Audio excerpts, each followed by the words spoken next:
What is good, everybody? Welcome back to another episode brought to you by the League FFB. Today, we're back for another Dynasty trade review show. As always, these trades were pulled directly from our Discord, so if you are not a member of that Discord, make sure you go down in the description and click that link so you can join it. It's free to join, so there is no risk in doing that. But it would not be a trade show without my co-host, so let's get MFGDs into the building and start talking some Dynasty trades.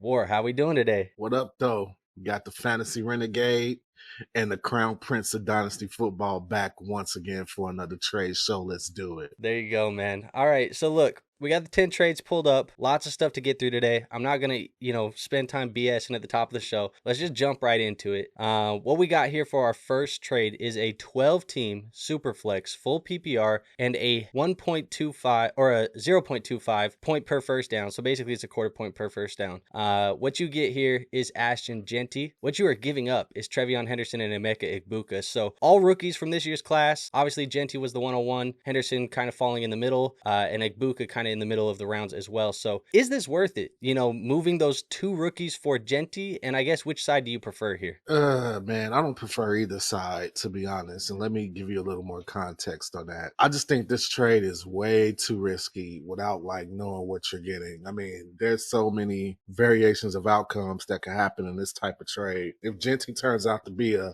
Bijan, Saquon level running back, this is not a good trade for the other side. Primarily, if Henderson is good but not great, and Egbuka is good but not great. But then on the flip side, either one of those guys could pop off and end up being the best player in the draft. So it's way too early, and I wish that a lot of managers don't just be so quick to trade. Like Andrew, you tell viewers all the time, we're 3 days into training camp, dude. These trades do not have to happen right now, because I'm telling you now, people will be absolutely sick if one of these guys get injured or anything like that. I just think it's too risky, man. The outcome, I mean, obviously Jeanty is a 101 type player. So you're trading 101 for what, 106 and 105 or something like that. So Yeah, I don't something like like the that. deal. I'm probably going to side with the player that has the higher draft capital, which is Jeanty. I like all players in this deal. It's just too risky at this point in the off season to even make the call completely. But I'll take the highest draft capital asset, which is Jeanty. Yeah, I'm going to go with the Ashton Jeanty side as well. I just think that that's a player here that probably has the, like you said, the highest ceiling. He has the safest floor, I think, of all of these guys as well. We can project him probably getting, 250 touches as a rookie. At the end of the day, he's the 101 in the class. So I'll take him. But I agree with your point of I don't love moving rookies before I've even got a chance to see them put some pads on. That is something that I don't like to do, because I've done that in the past. I've made those mistakes as a dynasty manager before, where even last year, something I wish I could get back was I traded Bo Nix before the season started, and I kind of wish I had Bo Nix now. If I would have given Bo the chance to go put some games on tape, I probably would not be moving him, right now, or maybe would be getting a bigger return than what I got last year, because what I got, it wasn't a bad offer. It was still a fine offer, and it got me what I needed last year. But I moved Bo Nix for Jared Goff. These days, that's not a fair trade. That's not happening in leagues right now. But they both were top 10 QBs, but you'd rather have the guy who's 25 than the guy who's 30. So I think that's just one thing, a real life example of why I don't like to do that. And it could go the other way. There's going to be times where you have faith in a guy and he doesn't pan out. But I think I like to see these guys get a little bit of play time before I even start moving them. That said, though, that doesn't apply when I feel like I'm getting an overpay. And I do feel like Jeanty for Henderson and Egbuka is an overpay in today's market. But there is an argument here where Egbuka does become a very solid receiver. Henderson's still a top 12 to 15-ish running back. And at the end of the day, that's kind of the side of the deal that you would rather have. 100%. But like I said, it's way too early to call. No, don't even have the pads on yet. I mean, either of these players can end up being the best player in the draft. We just don't know. Right now, we have speculation about who we think is going to be the best guy out of this, which is Jeanty. I mean, he certainly will have the opportunity cost and the volume, and he'll have everything he needs over there with Pete Carroll in Las Vegas, here in Las Vegas, and he'll get things done, man. So we'll see, man. But there's a range of outcomes, and when you're in a situation like this, just go with the safest side, which is Jeanty. Yep. Don't disagree there. Let's move on to this next trade. We're going to go to a 12-team super flex, half PPR, half point tight end premium, and start 11. You get Devonta Smith. You give up a 26 first and a 26 second. No context for this team, whether or not they are contending or anything like that. I assume they are if they are selling draft capital. But next year's class, the buzz about it right now is that it is quote unquote weak. People don't like 2026. I feel like people said that about 2025, and then 2025 came around and it was like, oh, we like Jeanty, we like Henderson, we like Judkins, we like these guys. So every year we get the weak class narrative, and then it always ends up being better than we think, or there's more guys that we, end up liking. I guess really here, how are you valuing Devonta Smith knowing that it is a half PPR league? And is he worth a first and a second? I mean, is he worth a first and a second? I mean, the question should be, is a first and a second worth him? Are we at the point right now where Devonta Smith is only worth a first and a second? I don't know what your perspective is on this, but this just seems like a trade of boredom to me. Like, oh, okay, it's the offseason. I'm bored. I want to make a deal. Let me go trade away Devonta Smith for a first and a second. I mean, I remember it's not too long ago, you could get, it will take way more than a first and a second to get a player like Devonta Smith. I don't know if it's because people have just come to the conclusion that, as long as A.J. Brown is there, Devonta Smith will never be able to reach his potential, his full potential. But with Devonta Smith, you know what you're getting. You don't know what you're getting with 26 first, let alone the 26 second. I like the safe asset here. If I'm trading away Devonta Smith, someone of his pedigree, someone with high hopes coming out, I'm going to stick with him, man. He's not old. Yeah, I'm sticking with Devonta Smith here. I understand it to a degree, but gut says Devonta Smith on this one. Yeah, I mean, I think, the narrative that maybe people are fading Devonta a little bit right now is because, one, Saquon Barkley getting added to that Eagles offense made it very run heavy.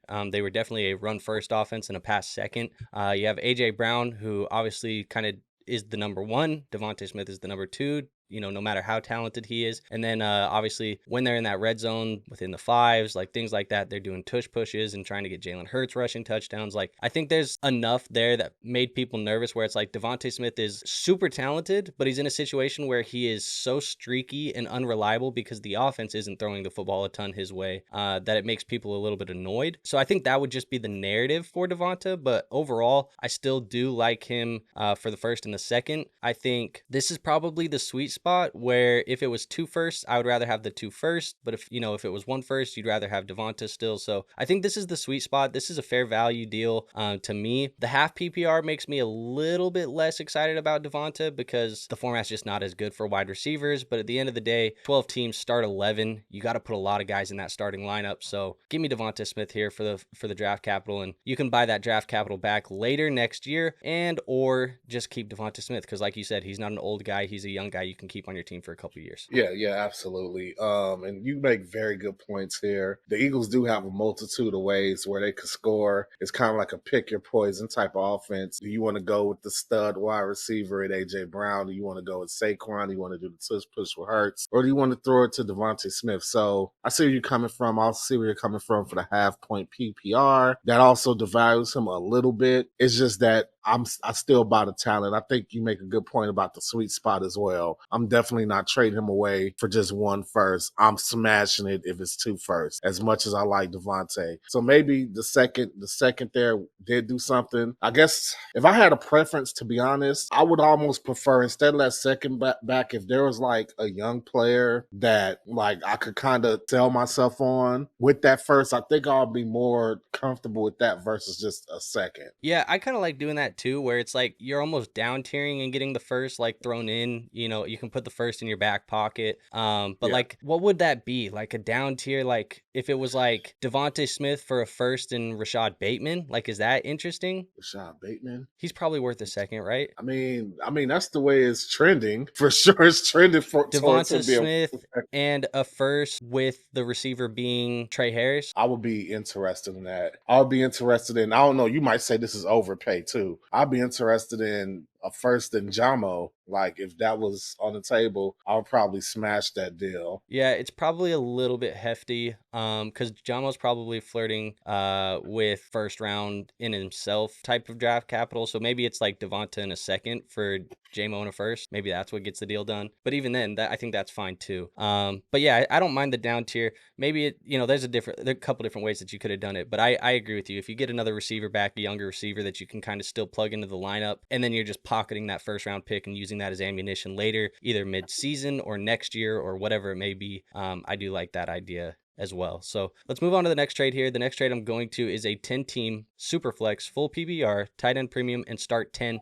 Onion is the defending champion. So he trades away Marvin Harrison as the defending champ, and he gets Rashee Rice and a 2027 first round pick. Obviously, Rice is going to likely be serving a suspension here. At the time of this recording, he has not received it, but we do know that that is likely coming at some point in time. I know how much you love that 2027 first round for the draft capital, but I also know how much you love Marvin Harrison Jr. as a prospect. So how are you feeling, seeing a deal like this? And then, man, to add on to that, I also like Rashee Rice. So I mean, on the surface, I don't like the idea of trading away Marvin Harrison because I just have a gut feeling that conversation of, oh, Malik Neighbors has left Marvin Harrison Jr. in his dust. I feel like that conversation is going to dissipate completely this upcoming season. And that's not to say Marvin's going to be better than Neighbors, but I think it's going to be more of like, okay, this is what we were expecting. Two guys that are near the same level, two stud receivers, both doing their damn thing. So, I mean, the question to me would be, if you look at Marv the way I look at Marv, do you think,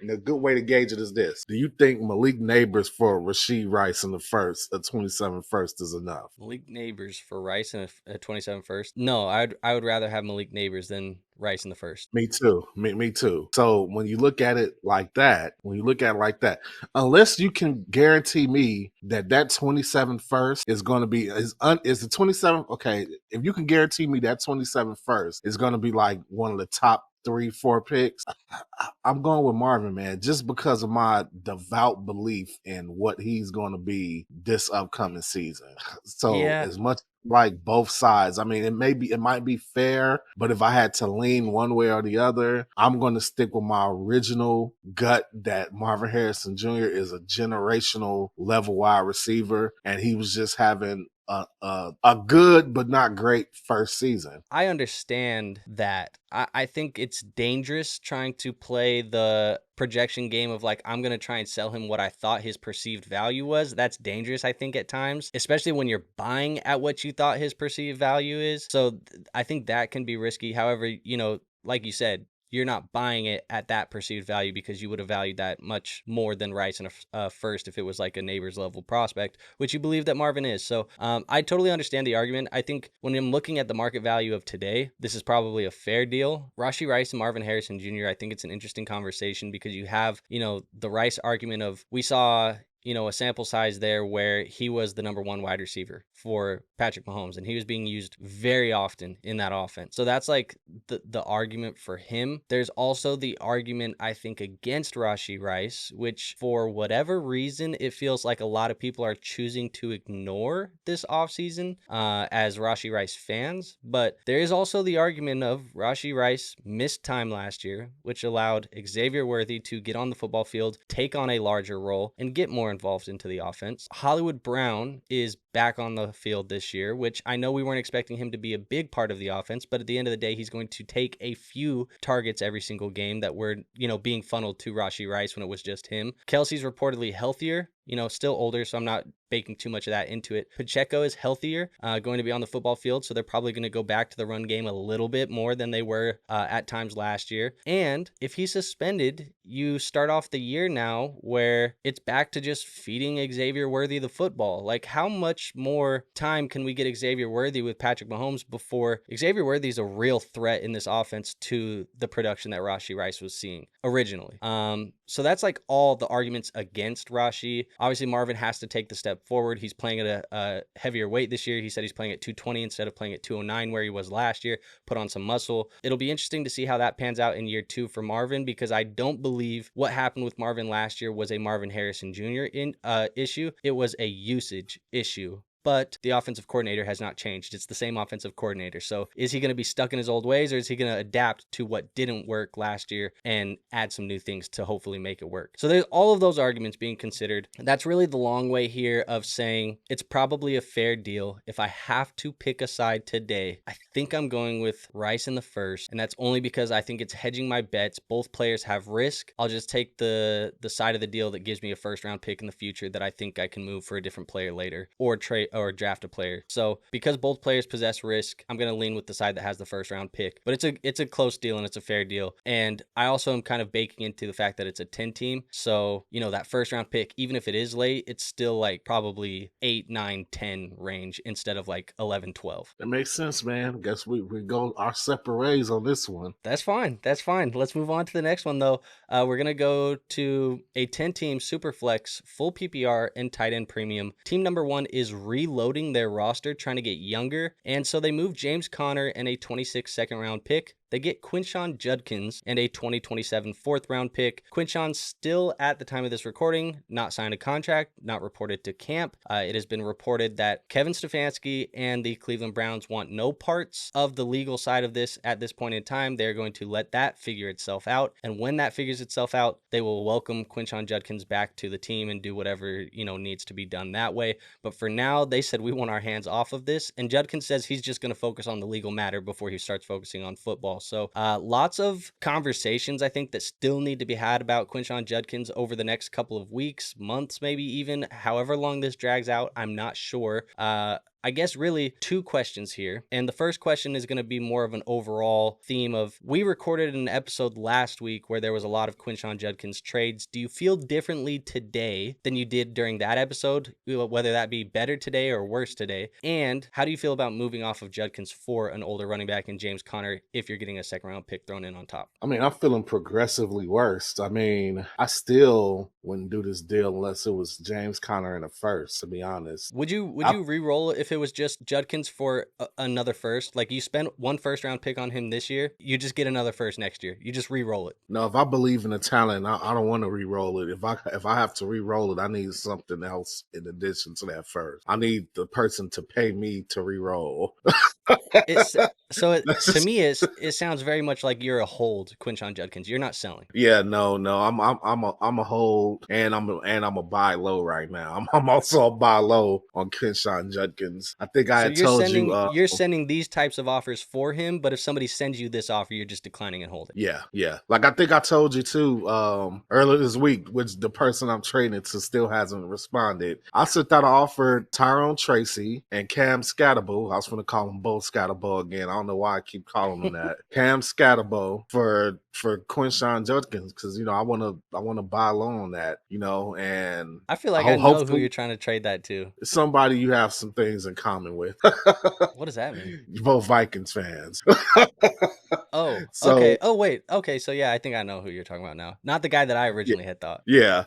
So that's what I would that's how I feel about it. But I would be lying to all of you guys if I felt like I was feeling better and better about Judkins, because it's quite the opposite. I'm feeling worse and worse. He's the lone unsigned player from the 25 draft at this point. He has other players in the running back room that, just like you were saying with the Xavier Worthy, Rashee Rice thing, the best ability is availability. If not so much Jerome Ford, because we kind of know what he can do, but Dylan Sampson goes out there and he's just like a revelation, and goes out there and he's just doing things. And it happens sometimes, a player gets drafted and the tape you have on him and what you see is, you're like, okay, he's mid, he's not that big of a deal. The next thing you know, NFL season starts, he gets his opportunity, he plays like it's his last game on earth, and all of a sudden, that stock just skyrockets. So you never want to let a guy that was in the same draft class as you get out there and start performing well. Ask RG3 how it happened with Kirk Cousins. So you never let that happen. The best thing you can do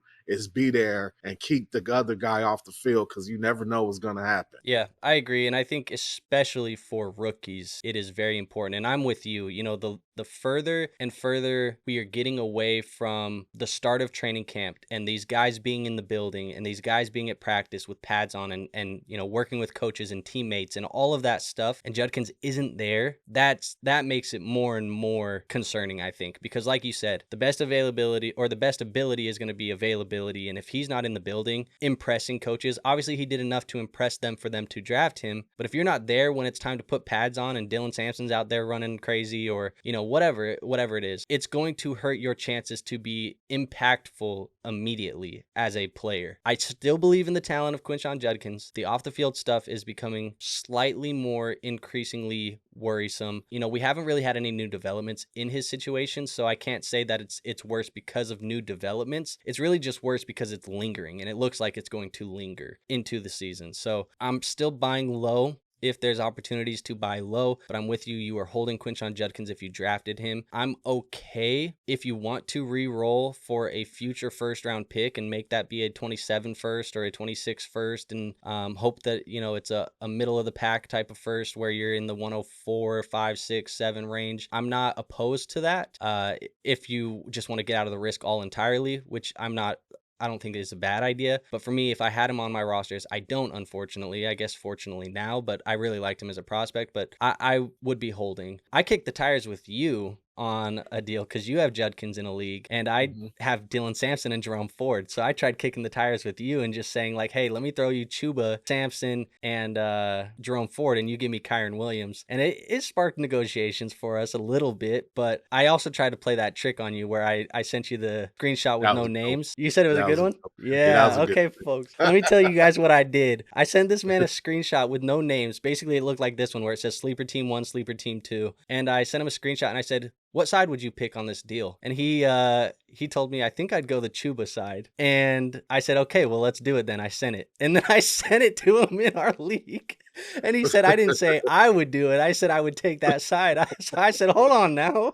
And so it kind of had a conversation there. But yeah, we kicked the tires. Nothing happened. But I guess in another short topic here, if you have a guy like I tried to do with Sampson and Ford or whatever, are you going to the Judkins owner and saying, hey, come buy this insurance from me? Let me tier up somewhere else. Like, are you trying to do what I did? Hell yeah. And the problem is, too, just to touch on that trade that I said I sent out, that initially came after he tried to acquire Sampson for me, but his price is way off. He was trying to go something like Jalen Polk in the third, and at this point, Sampson's value is way higher than that.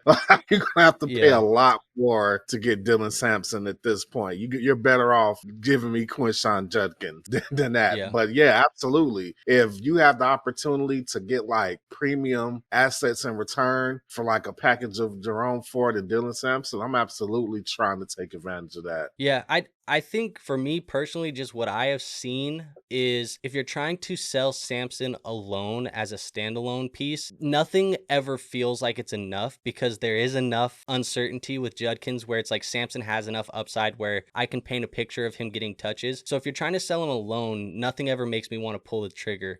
So in that regard, if it was just Sampson being sold, I would be holding Sampson just to see what happens if I drafted him late in my rookie drafts. But I do think when you're throwing Sampson into a deal with another big, maybe medium-sized piece, and you're trying to tier up at a position, that's where I'm like, I'm totally okay with you getting the upside of Sampson potentially being the Browns guy if I can tier up into that next tier of player. So, we kicked around. I think you were trying to go the route of you just wanted Sampson. You didn't want to give me the tier up. You just wanted Sampson, and I didn't want to do that. But I tried to do the tier up with Chuba and Sampson for Kyron, and then I think I also sent you, what was it, Romo Dunze and Sampson to go to London. Yeah, and I feel like it would have been more tempting if you would have just went after Ladd. And then I got kind of antsy about that. I was like, I don't know. Ladd is hard because the one mistake, and this is just a little slightly off top. The one mistake there's two mistakes. I think one of them. One of them was trading Josh Allen for Fab, but we're not gonna get into that. That was a redraft league. It wasn't a dynasty. It wasn't, but that was still pretty damn bad. Yeah, that was ridiculous. Also released Patrick Mahomes before, so in a redraft, right? Yeah, for Mitch Trubisky, and like they're like Yeah, that's just two of my worst moves. But one of the other moves I made that was horrible is I traded Ray Cooper Cup right before he became Cooper Cup. And I do not want to do that again for a player like Ladd McConkey. And that kind of goes back to this trade and the first trade we did in the show. With these young guys, when they're rookies, you just don't know. You don't know what you're getting. You could be trading away one of the best players in the league and you don't even know it yet. So you just always have to exercise caution when you're trading away rookies and like making rush decisions based on stuff like legal issues before, especially with the NFL's president of how they respond to things like this. There's no doubt in my mind that Quinshon Judkins is going to see an NFL field and is going to be a player on the NFL field. But like Andrew was saying, the more further you get away from him being with the coaches, learning the scheme, getting meshing with the offense, getting good with the offensive line, he's giving other people those opportunities. You're going to look at a situation where Judkins could have potentially been one of the top running backs this season, but now he gets to training camp late, and now he's a step behind, and you're not going to get to see that person till next season. Now you're trading him away before, his breakout because you think, oh, this guy's a bust. He came to training camp late. So it's just a Pandora's box, man. Definitely. And I'm going to throw out a throwback name here that maybe some people have forgot, but I think this is maybe some people have memory of this player and it scares them, but the Darius Geis situation, where Darius Geis was one of the more talked about, interesting running backs in his draft class, and then he had the off the field issues as a rookie and never panned out at the NFL level. So I think that was scary maybe that's in people's mind as well. They don't want to get Darius Geist. Justin Blackman. Like it happens. Yeah. It happens sometimes. Yeah. So anyways, as far as this trade goes, still not enough for Judkins though for you to move him. You're holding him and you're taking the Judkins side. Yes. Yep. I'm taking the Judkins side as well. Could care less about that 27-4th, but good throw in, I guess, if you got it thrown in. Whether it's playing drafts or sweating pick'ems, there's no off season on Underdog, which means there's still plenty of ways to cash in big this summer. No matter the sport you're watching, Underdog has you covered, and all you have to do is pick higher or lower on your favorite athletes from whatever sport. Put them into a pick'em entry, watch the winning multiplier increase, click play, and win real cash. So what are you waiting for? Download Underdog and start playing today. Plus, when you use promo code LEAGUEFFB, Underdog will give you a new customer special, which is a free square for your first pick'em entry, and they will give you up to $1,000 in bonus cash, giving you the perfect head start to winning big on Underdog. So if you want to support our show and get in on some daily fantasy sports action, click the link in our description to sign up for Underdog using code LEAGUEFFB. So thank you to our sponsors over at Underdog, and with that out of the way, let's get back into the action. Let's go on to the next trade. 10-team Superflex, 5-point passing touchdowns, full PPR, no tight end premium, and start 10. You got Joe Burrow being traded away, but you get Drake Maye, a 27 first and a 26 first round pick. So 2 firsts, one in each of the next 2 draft classes, and Drake Maye for Joe Burrow. How do you feel about that in a 10-team Superflex 5-point passing touchdown? I'm sorry, man. Unless I'm a Patriots fan, I can't do it. I can't do it, man. It's hard to trade Joe Burrow. Man. Like, Joe Burrow is a very complicated player to gauge in a way. We know he's going to be good. We know that. We know that for a fact is going to be good. But Joe Burrow could be either the best fantasy quarterback in the season, or he could be the third or fourth best. He won't be any lower than the 5th best. Drake Maye, as much as we like him, I like him, you like him, the whole world feels like he's going to be the next Josh Allen. And then you get 2 firsts, and their two firsts are awesome. And yeah, maybe in a lot of respects, this is a fair deal, and it's a deal that would be accepted. I'm just would you do this for Josh Allen? Like that's how I look at it, because when you're dealing with Joe Burrow, you could be dealing with somebody who puts up similar or better stats to Josh Allen. If you won't do it for Josh Allen, then why are you doing it for Joe Burrow? Yeah, he had a monster season last season, and I think we said in the last show that it's a chance that he's probably not going to replicate that. But at the same time, at the end of the day, as much as potential as Drake Maye has, and as high as we all are on him, it's still just hype at this point. It's still just hype. And I'm a Drake Maye owner, and I like Drake Maye, but it's just hype. And Joe Burrow is way too good of an asset for me to trade away for Drake Maye, because if you got 2 firsts sitting there for Joe Burrow, you're slamming no. And yeah, man,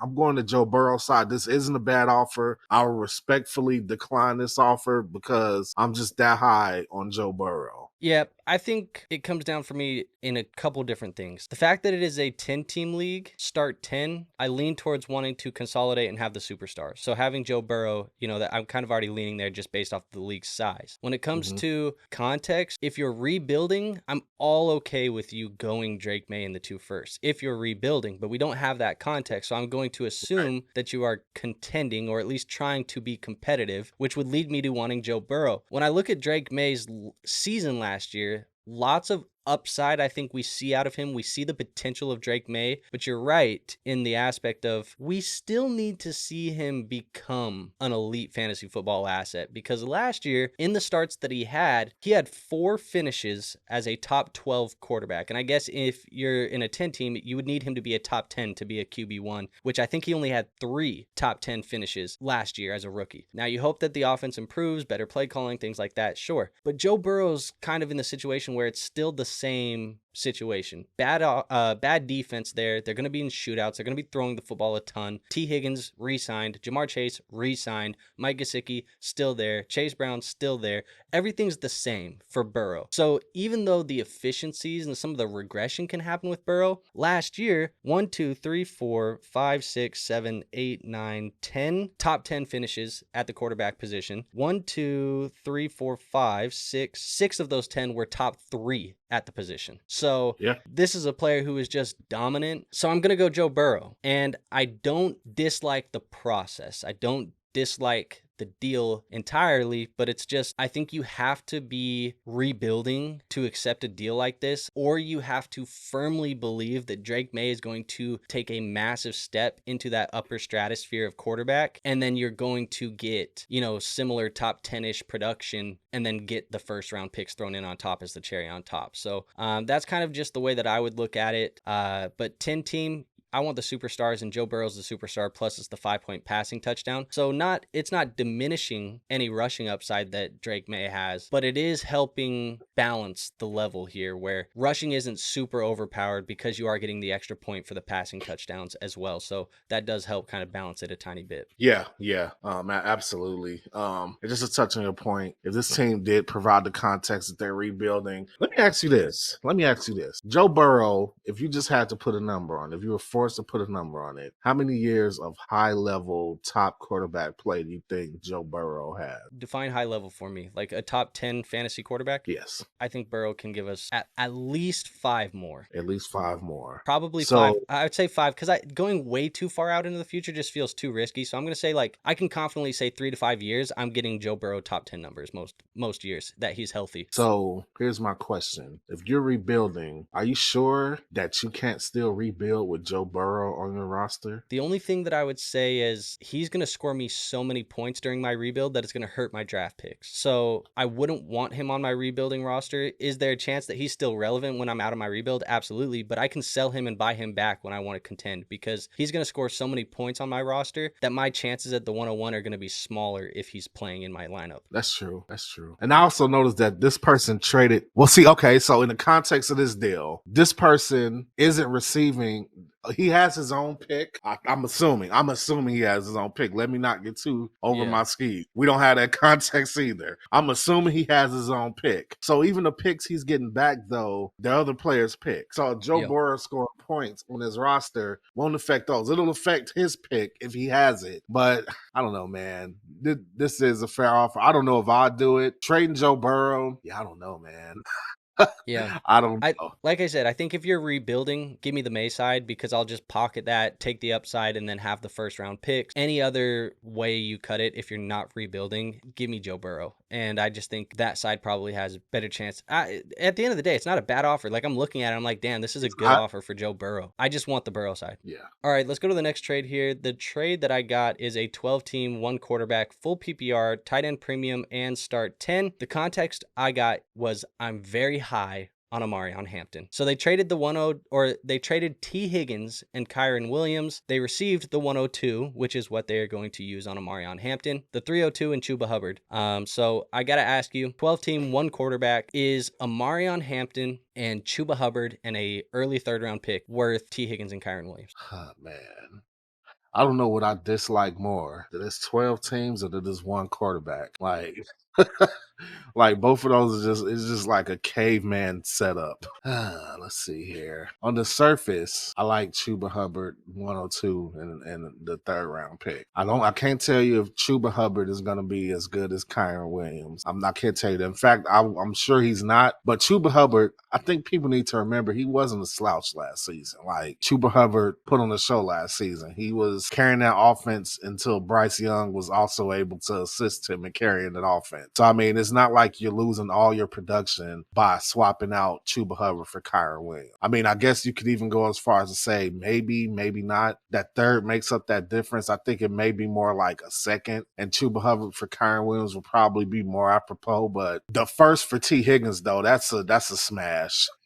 That's a smash. So I'm probably going with the Chuba Hubbard, the 102 and the 302 side, because to me, T. Higgins is worth a late first, not 102. So that's where I'm going with this. I like T. Higgins. I like Kyron Williams, but I'm going that Chuba Hubbard side.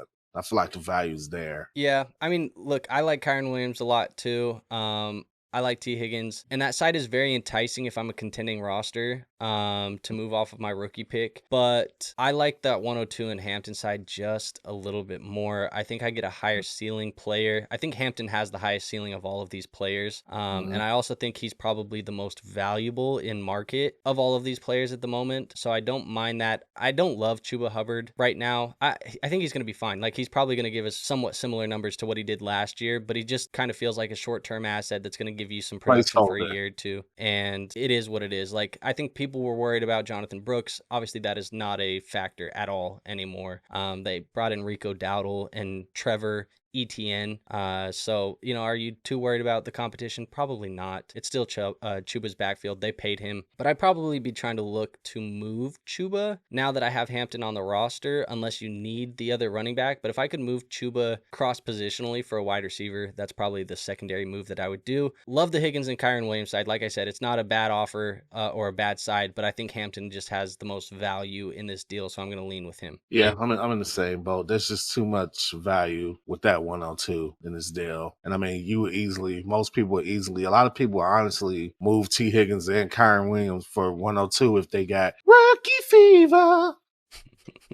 True. Do you think you could move Chuba straight across for like Jordan Addison as soon as we get like suspension news? It depends, man. I think that would be, so if somebody offered me Jordan Addison for Chuba Hubbard, I would smash this so quick. I'm just high on Jordan Addison. Like, if you're able to get that, I would definitely go for that. Yeah, maybe when you get to like point scoring season and it looks like Chuba's scoring points for us every week, like somebody will do it. But I'd be looking to do something like that. Let's go to the next trade. 10-team Superflex PPR with an extra half point for the tight end premium. Start 11 as well. He says he has Josh Allen and Cam Ward at quarterback already, so he traded away Drake Maye and Garrett Wilson. What he got was Justin Fields, a 2026 second, and Amon-Ra St. Brown. So it does seem like he's down tiering the quarterback to up tier the wide receiver because he feels like he's good enough at the quarterback position with Josh Allen and Cam Ward. My question for you is, does Cam Ward as your QB2 or Justin Fields as your QB2 give you the confidence to down tier Drake Maye if it means getting Amon-Ra? Hell no. Hell no, man.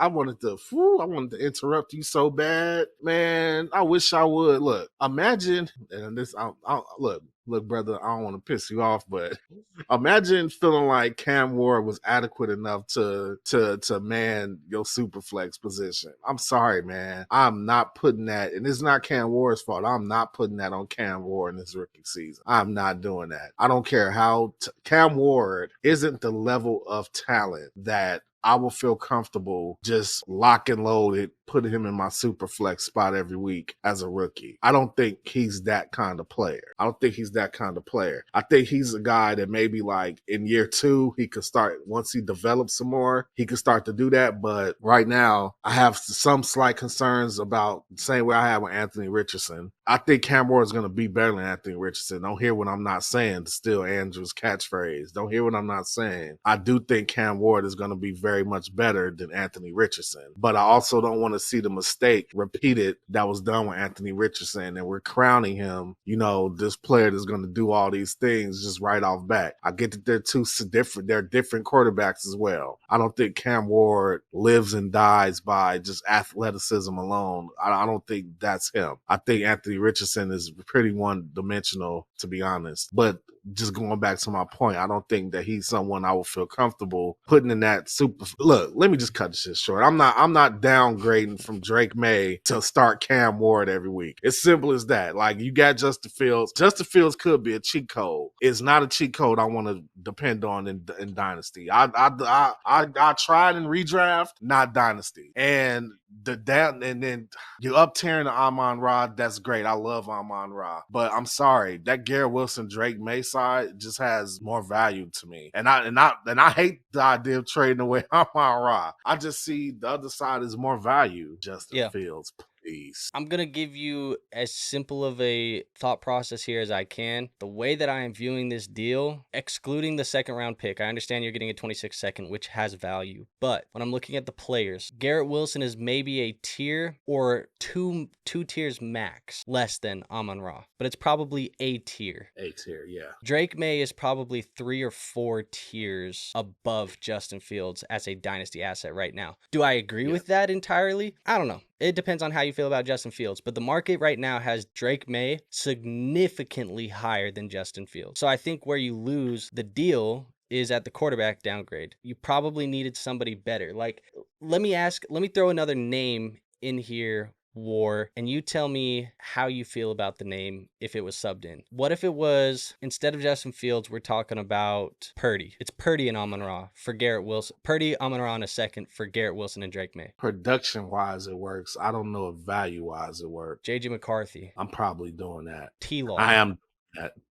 I'm not doing that. Okay, so we kind of hit like a bunch of guys kind of in that same tier. Penix? No. Okay, yeah, so I'm with you on most of that. But I think you probably have to get to like Purdy or McCarthy type of upside at the QB position instead of Fields. And people are going to say we're short-sighting Fields because of the production he gives you when he's the starting quarterback for his team. But here's the reality of the situation with Justin Fields. It is like, all right, Justin Fields is like a fling, a situationship. It's fun and it burns hot for the week or 2 weeks that you get to, mess around with Justin Fields. But then you realize it's not girlfriend material. It's not marriage material.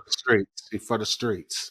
Yeah, and then you realize really quickly that Justin Fields ain't going to be the long-term solution for you. And at the end of the day, it ends up going back out to the streets, hitting the bench, doing whatever it needs to do, finding a new team because it's now on its third team in years. How much longer is it a starting quarterback? We're getting older. We got to settle down. You ain't settling down with Justin Fields at QB. That's just my thoughts. Yep. There's inherent risk with Fields where even though it's fun and there's a lot of points, it's always short-lived. Yep, you're right. First lunch period, Justin Fields is telling the Steelers that he love them, but then the Steelers skipped their next class and went to the second lunch period and seen Justin Fields sitting on the Jets' lap feeding them fries. So crazy.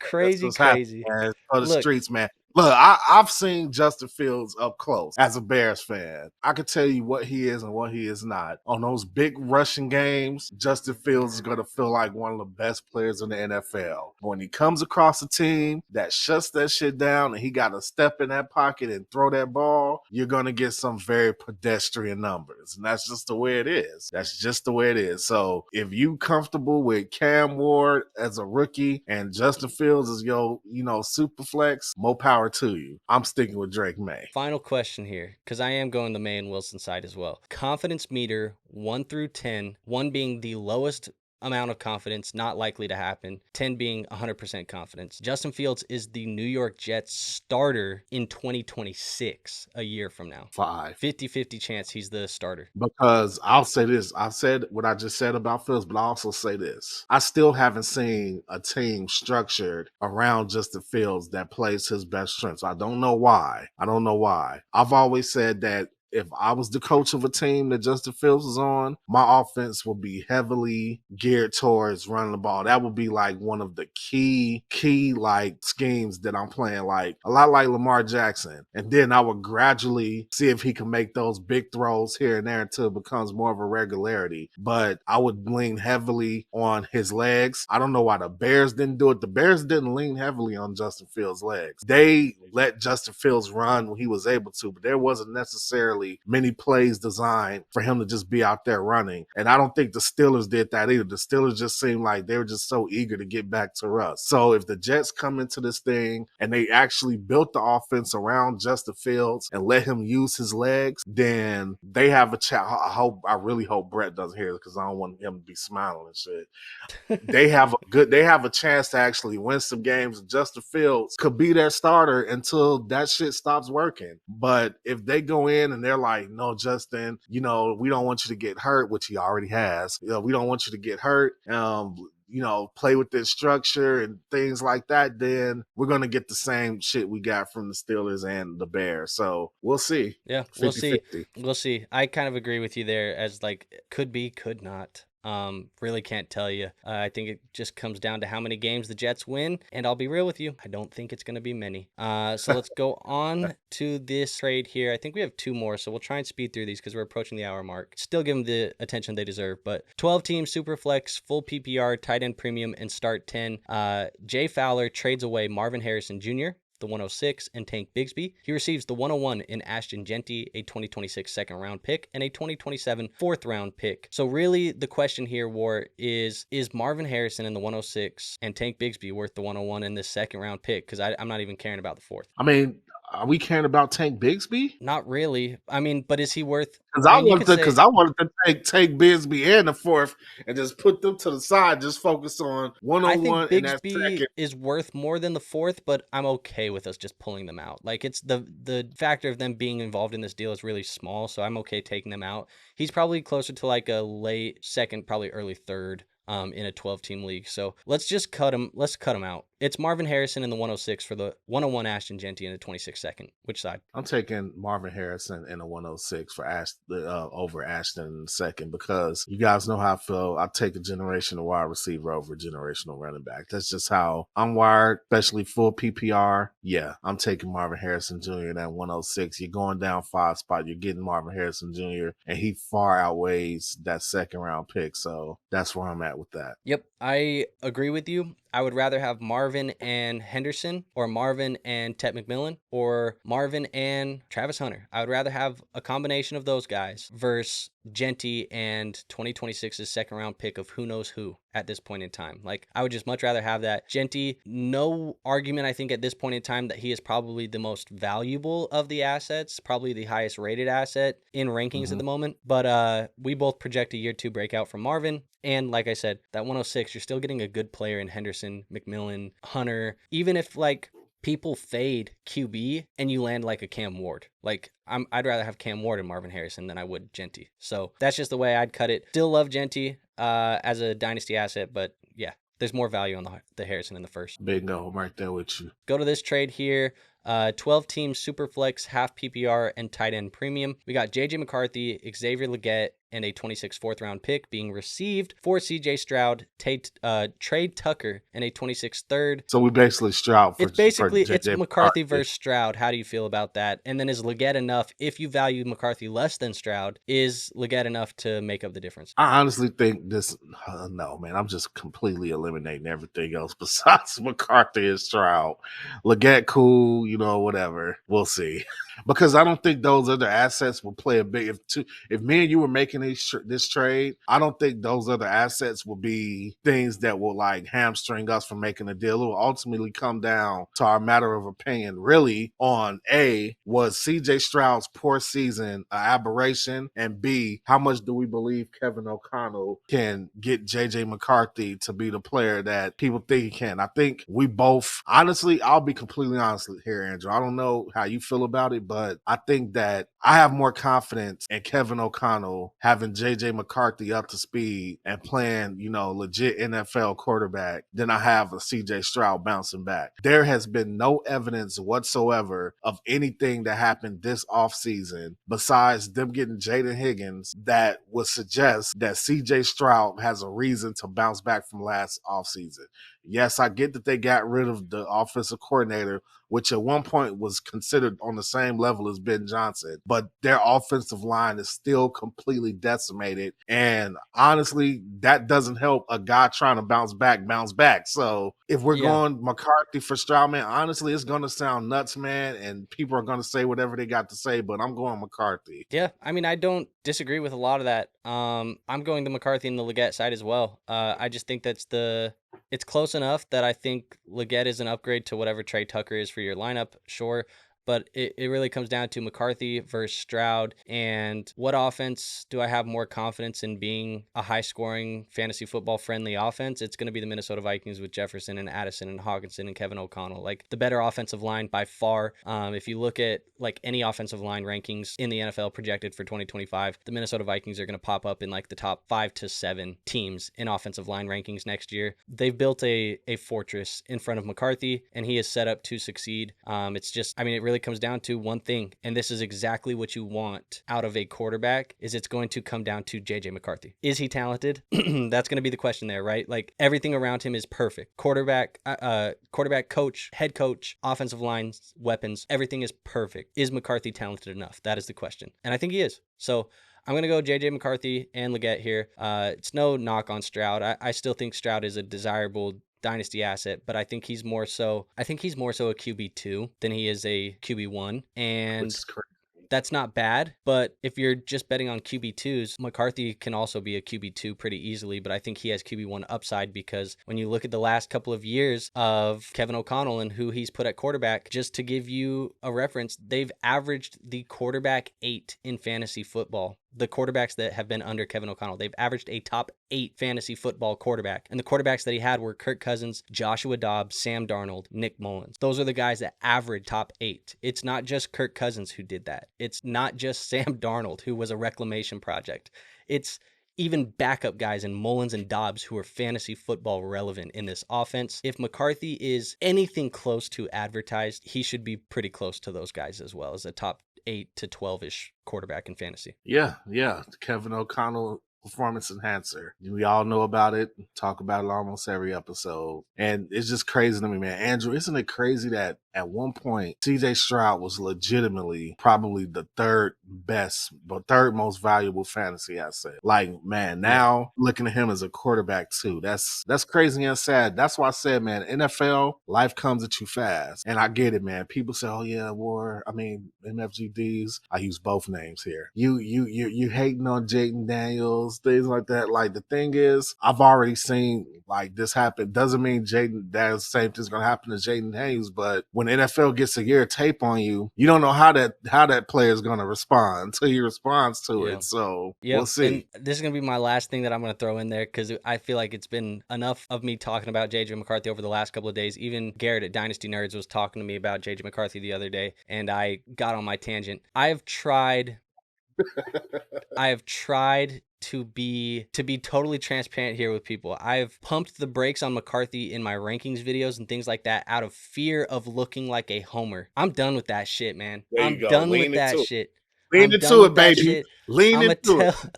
I'm just going to tell you how I feel about McCarthy from here on out. And I'm telling you, when my rankings get updated and those get posted on the channel, you guys will see how I truly feel about McCarthy, because I've said in my rankings videos before, I think he can be this level, but I'm going to rank him here because I don't want to, look like I'm biased. Fuck that. I'm just, at this point, if I look biased, I look biased, but I'm saying it with my chest. So JJ McCarthy, I think this is a guy who can be a top 12. So it is what it is. Let's move on to the next trade. I think this is the last one or second to last one. Man, we've been going through these slow today. What the hell? 12 because I'm running my mouth. No, we had a long Judkins conversation. We had a long Rice conversation. There's been good conversations. It hasn't been bad, but it is what it is. 12 team super flex, half PPR, no tight end premium, and start 9. Team number 2 needed quarterback. So they traded away CeeDee Lamb and David Njoku, but they got back Kyler Murray, George Pickens, Ricky Pearsall, and 2/3 in 2027. For quick maths, can we just take out Pearsall and Njoku? Is that fair? Or do you want to do Pearsall in the thirds and then Njoku? Man, Pearsall, man, is It's not a tricky. tight end Pearsall, premium. yeah. I mean, yeah, we might be able to take them out. Just Pearsall in the thirds and take out Njoku. I think that's fair. Yeah, Okay, so let's I do mean, it. It's Lamb for Pickens and Kyler. Really? I just want to stick with Lamb.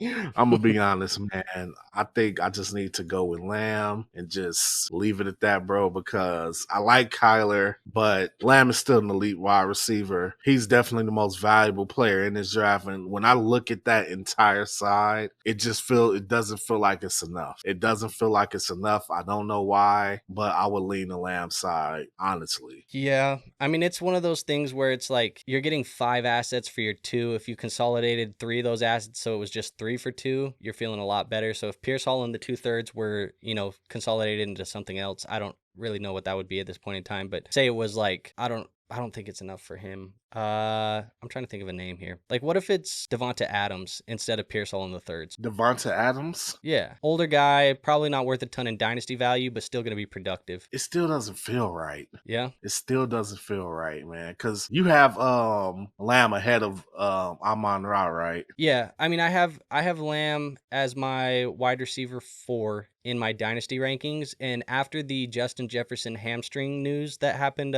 yesterday of him tweaking the hamstring in practice and suffering a strain and going to miss a week or 2, I've moved Lamb to my number 2 wide receiver in redraft. So I think whichever rankings you look at, he's a top 4 guy for me. Number 2 in redraft, number 4 in dynasty. And I think he's going to be in store for a big year. Yeah. Yeah. And I think funny enough, I think George Pickens is going to be one of the reasons why he's going to have a big year, because it just didn't feel like it was anything adequate on the other side of him last year to even help, take away some of the defenders. So, yeah man, I think we're going to get a good Lamb season. If Team 2 needs QB, I understand. It's not a bad offer, but you just don't like seeing a tear down from CeeDee Lamb when we all feel like he's a bona fide, locked and loaded, top 5 dynasty wide receiver that's still young and still going to be a good piece for you for the next 4 to 5 years. So, and just got new money. I mean, he got a contract last offseason that paid him big bucks to be there in Dallas for a long time. So I'm going with the Lamb side as well. Wish we wouldn't have broke this down into 5 pieces, but for the person who submitted this, they did receive CeeDee Lamb and David Njoku. So good job to them. There we go. That is the last one. So that's the last trade. But look,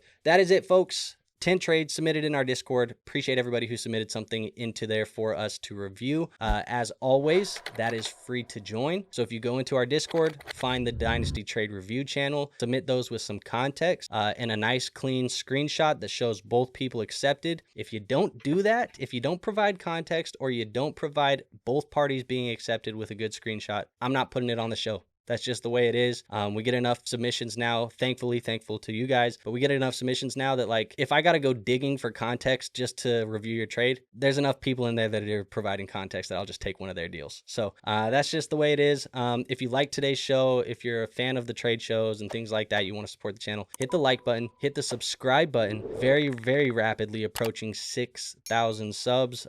Feels like not too long ago we just hit 5,000, so it's pretty cool to see that happen. Would love to hit 6K, let's say like by the end of NFL preseason week 1 would be really dope if we could do that. So go hit that smash that subscribe button, and then it's only on from there. Lots of content coming in season. But War, I know you and I were talking some strategy for your content. Where can they find you for your content as well? You can find me on Crimson Mass Pro Wrestling. We strictly post shorts on that channel, highlights. The channel that I want you guys to follow, and support is called The Crimson Mask Show. That's going to be the channel where you're going to see content similar to this, where I'm sitting there talking, and you're going to see documentary style content on that channel, and you're going to get more opinion pieces. Crimson Mask Pro Wrestling, still support that one. That one's for shorts, highlights. If you don't want to sit and watch a whole bunch of wrestling just to see what happens, check out those. But The Crimson Mask Show is the channel to follow. Much respect if you guys do. Yeah, man. If you like wrestling, go subscribe to that. I will put the link to that specific channel, the one that has the long form content, I will put that in the description of this video. So if that interests you and you made it here and you do want to go check it out, just scroll down, click the link. I'm going to make it easy for you. Other than that, nothing else for you guys today. We will see you here next week as we start these divisional breakdowns for Dynasty Fantasy Football. So hopefully you guys are excited for that. We got a lot of content to make, so let's get out of here and let's do that. But we'll see you on the next episode. Till then, peace out.